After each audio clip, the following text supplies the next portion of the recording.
So, you want to get good at art. I mean, I'd hope so. Otherwise, I'm not sure why you're on my channel. Anyways, one of the most important steps to becoming an art god is studying professionals. Learning what they do to make amazing illustrations or animations.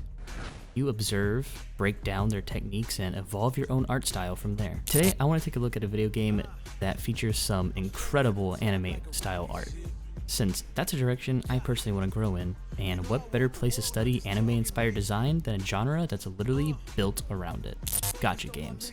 Specifically, Wuthering Waves. Most characters follow a 60-30-10 or a 70-20-10 rule of color distribution. This means one color usually dominates about 60 to 70% of the design, and that's often a neutral or base color.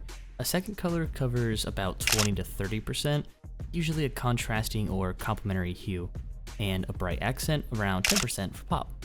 For example, Chisa's outfit is primarily black, gray, blue, with white as a secondary color, unlike the collar and trim, and bold red accents with like the ribbons and the weapon details.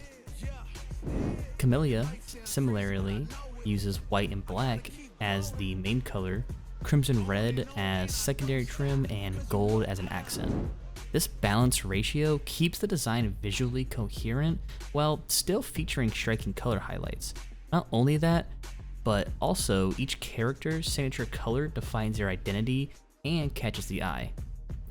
Yuno has midnight blue hair and cosmic motifs against her white gold clothing, and Lupa supports vibrant pink hair and a red cape. Rasia features purple magenta tones in her attire and effects, etc. These accent colors often tie into the character's theme or element. They're used sparingly on focal points, hair, accessories, energy effects, so that they pop more against neutral garments. So, of course, since this game is an anime-inspired art style, the rendering and shading will follow suit, while still being able to take advantage of certain 3D elements you usually wouldn't see in anime, like ambient occlusion and gradients applied to the edges of the characters. Speaking of shadows, one thing a lot of beginner artists mistakenly do, and I used to do this a lot myself, is overblend every single shadow you put on a character. Remember, some shadows, and these will typically be cast shadows, will have hard edges and not be smoothly blended. And then don't just use the same color for all the shadows. Look, here we can see certain spots the tone and saturation changes slightly, depending on how deep the shadow is. This looks like a small change, but applied correctly, it will apply noticeable results in the final product. Almost every character supports some asymmetrical element in their costume, making the design a bit more visually interesting. This could be one sleeve longer or missing compared to the other, an uneven arrangement of armor pieces, a hairstyle that's lopsided. For example, Yuno has a wrap on one arm while the other arm is mostly bare aside from some gold accessories. Camellia hair isn't perfectly even on both sides, and her ribbon are different as well. This controlled asymmetry makes each design feel dynamic and less static when designing in the style. Think about deliberately offsetting one element. It could be as simple as a different glove on each hand or a half skirt on one side. To capture that fantasy tech fashion vibe, the outfits are multi-layered, which adds depth and complexity. Rather than a single garment, characters often have an inner suit or dress, plus outer pieces like coats, shawls, armor bits, or belts on top. Lupa, for instance, appears to have a base outfit, like the tight pants and a top, with a short jacket cape thing over it, and multiple belts or harnesses crisscrossing her torso. Yuno has form-fitting white garment over which drape-like cloth panels and metallic belt with hanging ornaments are layered. This layering not only looks cool, but also allows different materials to be showcased. The fabric underneath, leather or metal above. As you emulate this, consider breaking your costume into at least 2 to 3 layers. Example, like a tight undersuit, then a coat or skirt, and then like some belts and straps or shoulder guards on top. So with all this in mind, I decided to redesign my original character, Gear.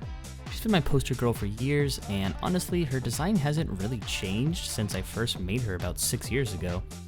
So I thought it was time to revisit her with some fresh eyes, using everything I've learned from Wuthering Waves art style.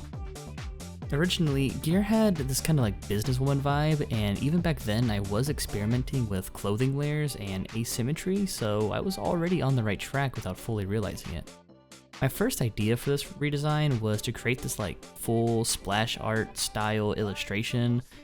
I imagined her passed out at her desk after a long day at work, because in my little headcanon, she's not just my mascot, she's also my editor, my writer. Basically, she does everything for me behind the scenes.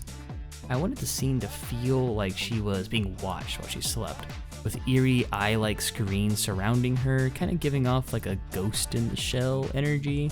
But as I worked on it, I kind of got lost in the sauce. I didn't have a strong direction for her outfit or vibe, and the composition was just getting too busy, so I hit the reset button and decided to focus on a character sheet style redesign instead.